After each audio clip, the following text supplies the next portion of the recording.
Дали знаете дека млекото има свое дете, а тоа е сирењето? А денес ќе го породиме дома. За нашето сирење јас користам 4 литри млеко.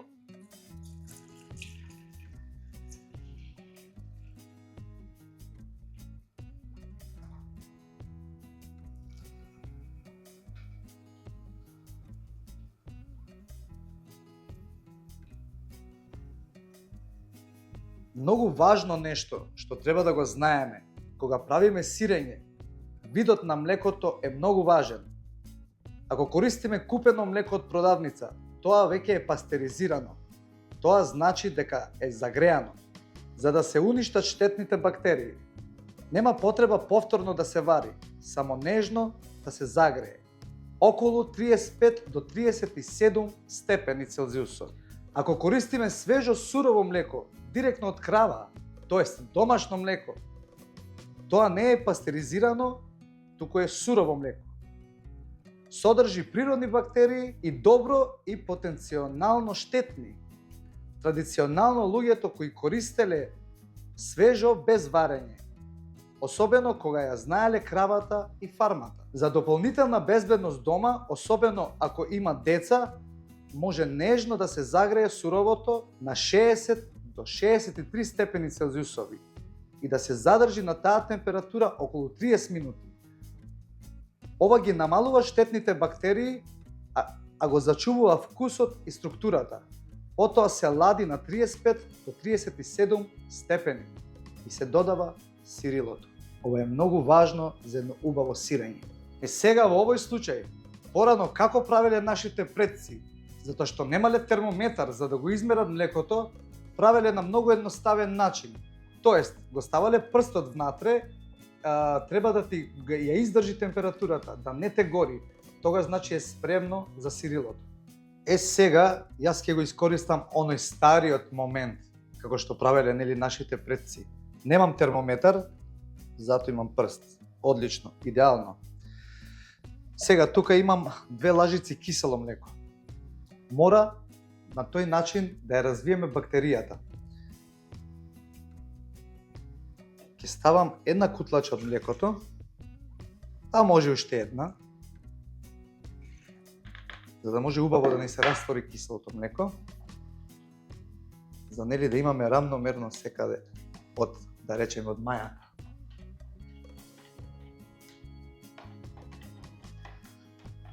Одлично. Сега ќе го додадеме во млекото.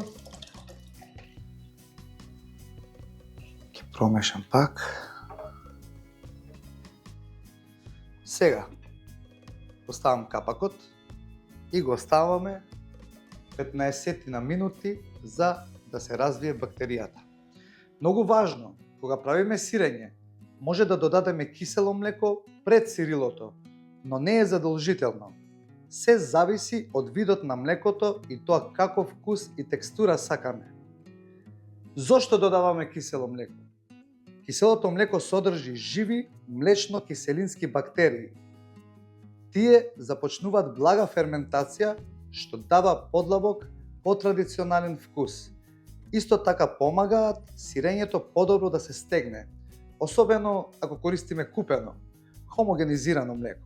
Со кисело млеко текстурата може да биде поцврста и посигурна.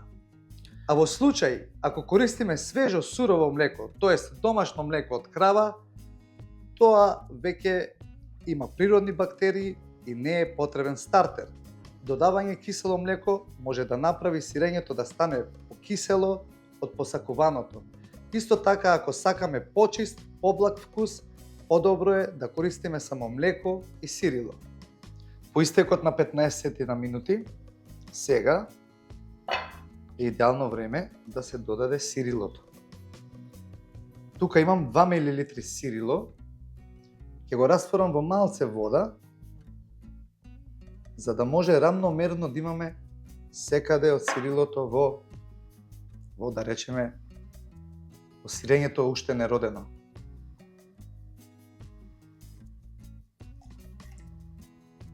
Сега, клучен момент. Кратко промешуваме.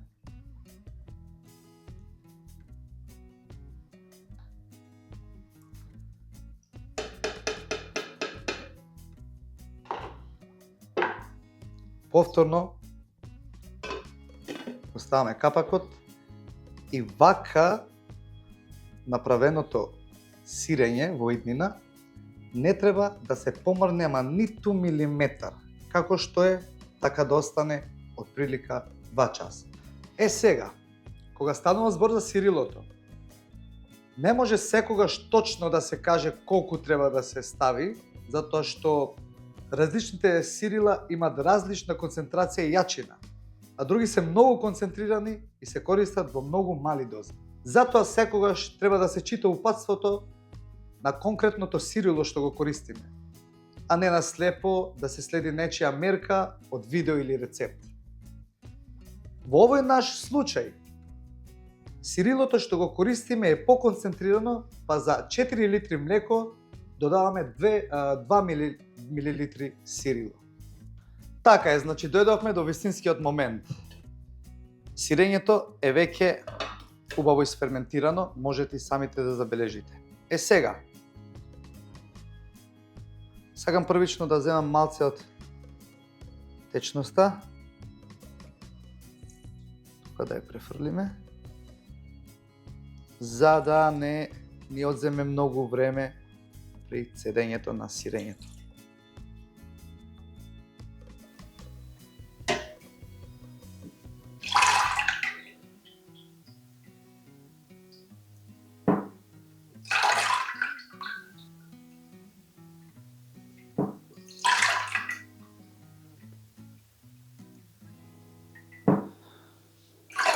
Сега, врз седалката, ставиме едно парче материјал или крпа, не знам како да го наречам. Има простор. Одлично. Сега, земаме од сирењето. Ферментацијата е одлична.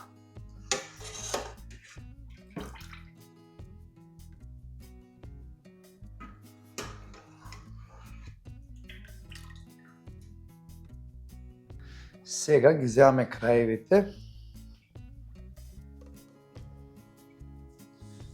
Мржеме краевите.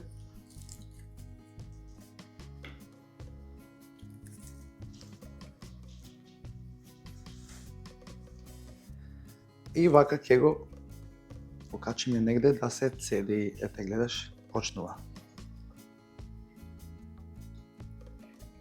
Се гледаме со следната постапка. Сега, драги мои, кога поголемиот дел од сурутката се исцеди, тоа е со таа течност така каде што беше сирењето, убаво го врзавме, ќе ставиме вака едно мало тањирче.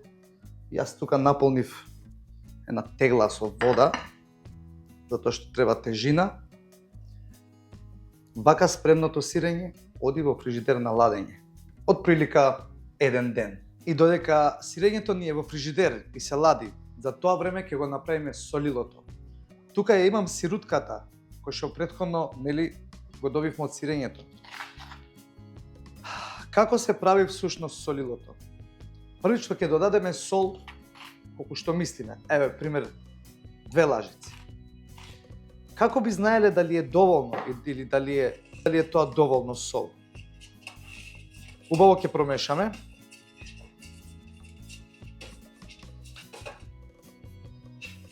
Нели нормално да се растопи.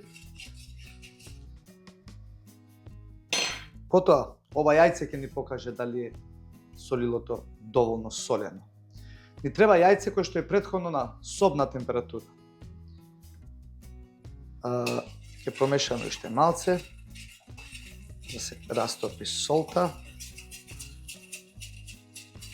Овој метод го користеле уште нашите стари предците. Ќе го ставиме јајцето внатре.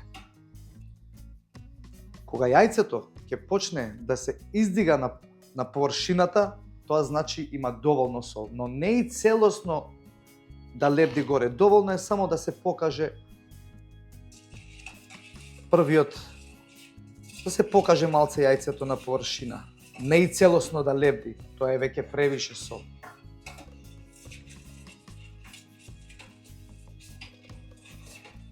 Мислам дека овој метод е најдобар и стварно е успешен и работи. Сега ќе го извадиме јајцето, значи му треба уште сол, да не искршиме. Додаваме уште сол.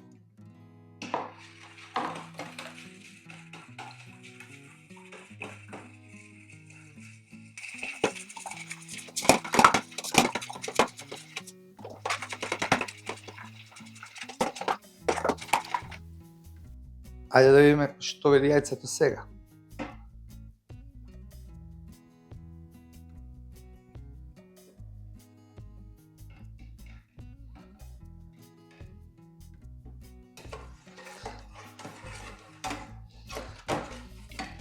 Се уште не е доволно.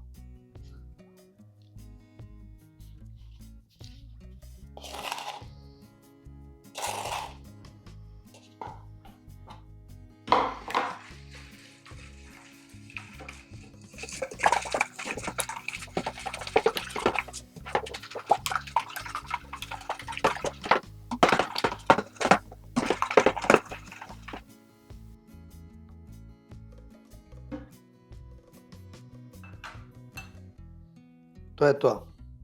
Гледате како само се појави јајцето на врвот.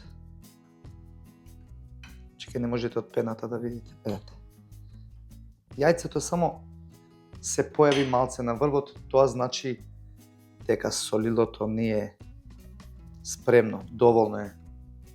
Доволно е сол, не додаваме повеќе сол. Сега вака. Откако делумно сирењето ни се исцеди во цедалката, јас го префрлив во оваа модла, се со цел да добијам убава перфектна коцка, тоест калап сирење. Ако немате вакво нешто, па и не мора. Ајде да видиме што се случува сега тука. Опа, да. Да. Тоа е тоа. Ајде го сиренцето. Ајде.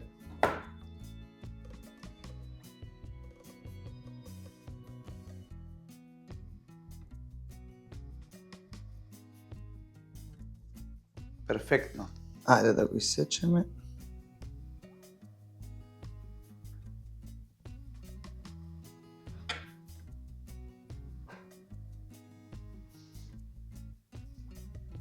Еве го нашето сирење. Изгледа перфектно. Сега ја оставам оваа пластика.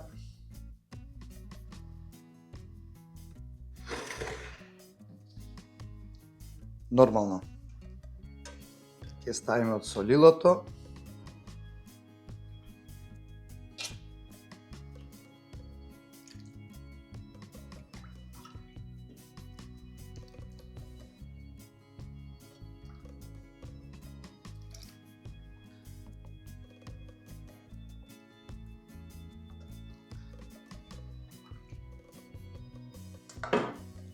И по некое време, откако убаво ќе впие сирењето од солилото, спремно е за конзумирање.